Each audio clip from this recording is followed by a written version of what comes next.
Samsung is the company that started the phablet craze back in 2010 with the launch of its original Galaxy Note series with shockingly large display sizes and overall device size as well. Last year it launched the Galaxy Note 3 with a 5.7-inch 1080p Full HD screen and top-notch hardware, and it seemed that it had reached a plateau in terms of hardware in certain sense, and more companies started making similar devices. This year, Samsung decides to show that it has a lot more to surprise us in the phablet category with a unique device, the Samsung Galaxy Note Edge. This is Victor with PhoneArena with a comparison between the new curved screen Samsung Galaxy Note Edge with its signature Edge display and last year's Samsung Galaxy Note 3. Let's see what the Note Edge brings to the table and if it's really any good. Let's find out. The Note Edge with that curved rim is a bit hard to handle, as you have to be careful not to press something on the edge accidentally. Design-wise, it has a metal frame, while the Note 3 is a less inspiring plastic affair. The actual footprint of the two phablets is very similar, with the Note Edge being just slightly wider due to its edge. With its right rim occupied by the wraparound screen, the Note Edge has its lock button on the top, which is definitely a hard to reach, inconvenient position for such an often used button. The Note 3 in comparison has its power key conveniently on the right.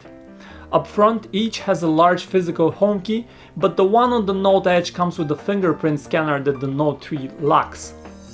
The Samsung Galaxy Note Edge comes with a 5.6-inch Super AMOLED display with a Quad HD resolution and an additional 160 pixel wide section for the Edge.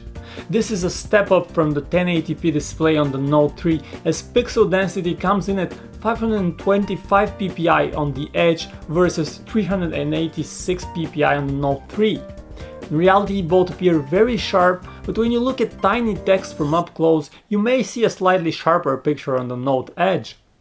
The Edge has one of the best AMOLED screens we've seen so far, with vibrant, accurately calibrated colors, while the Note 3 features colder colors with overblown saturations.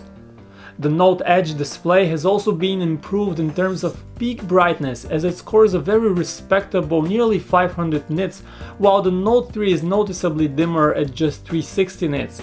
Since both do a similarly good job with screen reflections, the Note Edge is the one that is easier to read outdoors. The Galaxy Note Edge and Note 3 both run on Android 4.4 KitKat with Samsung's TouchWiz custom user interface on top. We've seen TouchWiz evolve to a brighter, less cluttered version in the Note 4, and in the Note Edge the same idea perseveres, but all controls for Samsung first-party apps have been moved to the rim on the Note Edge. Playing and pausing music, for instance, happens here. Then the rim is also used as a thicker display for all sorts of notifications. Now this is cool, but not really a huge boost in functionality. The Note 3 on its part features an older version of TouchWiz that is similar in terms of functionality, but comes with darker visuals and a more cartoony style and lesser choice of wall art. Basic functionality is well covered on both. The two have a built-in keyboard with a fifth row for the numbers, and while buttons are a bit on the small side, they are nicely spaced, making for a fast and convenient typing experience. Both handsets also feature Samsung's S Health solutions, but it is the Note Edge that makes the most use of it, with the new blood oximetry and the UV radiation sensors built right in. And then finally, the signature S Pen functionality of the Note series come in its most polished version on the Note Edge.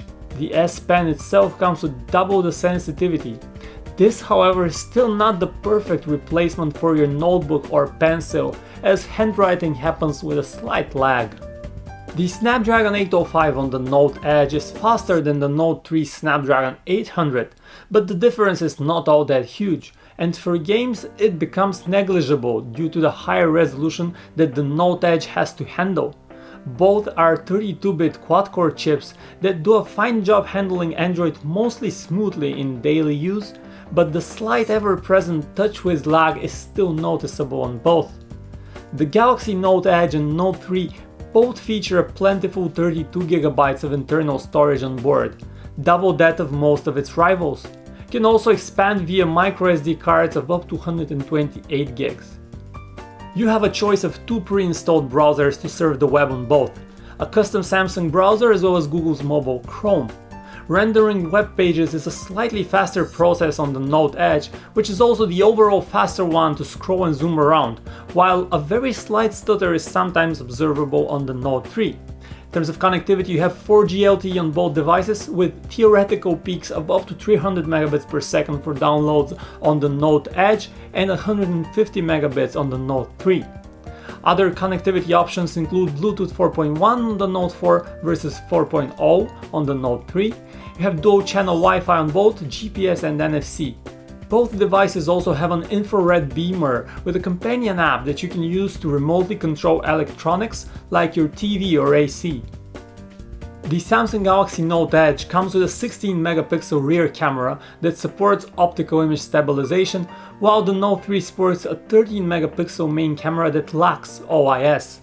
The Note Edge's camera app is markedly different than the standard TouchWiz cam in the Note 3, and the difference is mostly in ergonomics.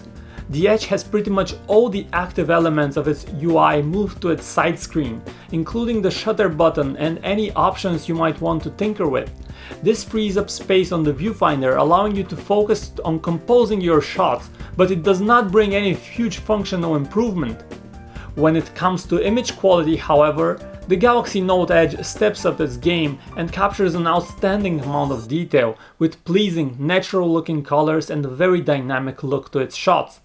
The Note 3 on the other hand is good, and in sufficient light it performs not too far behind the Note 4, but one has to admit that it has slightly less sharper detail and images turn out slightly bit on the cold side. Indoors, the Note Edge has an even wider lead with better, less noisy images. Turning to the front cameras, the Note Edge has a 3.7 megapixel one, while the Note 3 has a slightly lower res 2 megapixel camera.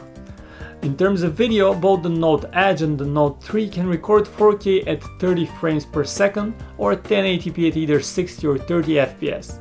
4K looks remarkably good, with nice rich colors, plentiful detail and with a high nearly 50 megabits bitrate. In 4K recording, it also makes a lot more sense to use the digital zoom option while retaining a lot more detail than when you zoom in at 1080p resolution. 4K does have its small quirks though. You can still record only 5-minute long clips at most, and you have to keep in mind that those recordings turned out very large in size. The quality of sound recording is also great on the Note Edge that features 3 microphones for better noise cancellation, a step up from the 2 mics on the Note 3, which also records very clear audio. The large displays on phablets like the Note Edge and Note 3 make media consumption a pleasing experience. Both are similarly well equipped in terms of software, sharing nearly identical video and music players as well as a photo gallery. The music player on both is equally rich in settings and offers adjustments to all options, including fine-tuning of sound via the equalizer. The single speaker of the Galaxy Note Edge is now louder than the one on the Note 3 and sounds a bit cleaner, but while both do a good enough job with music over the loudspeaker, they do lack in depth and are not on par with the industry-leading HC1 MA speakers. Call quality comes with no major issues on both the Note Edge and Note 3, but no issues does not mean perfect quality. The earpiece on the Note Edge is sufficiently loud and voices sound mostly clear and natural, and the Note 3 sounds fairly clean when you turn down the volume a notch in the earpiece as well. On the other end of the line though, call quality was not as good on either. It is sufficiently loud, but there is an audible hiss to the sound on the Note Edge, and on the Note 3 we tend to get an unnatural digitalization of voices.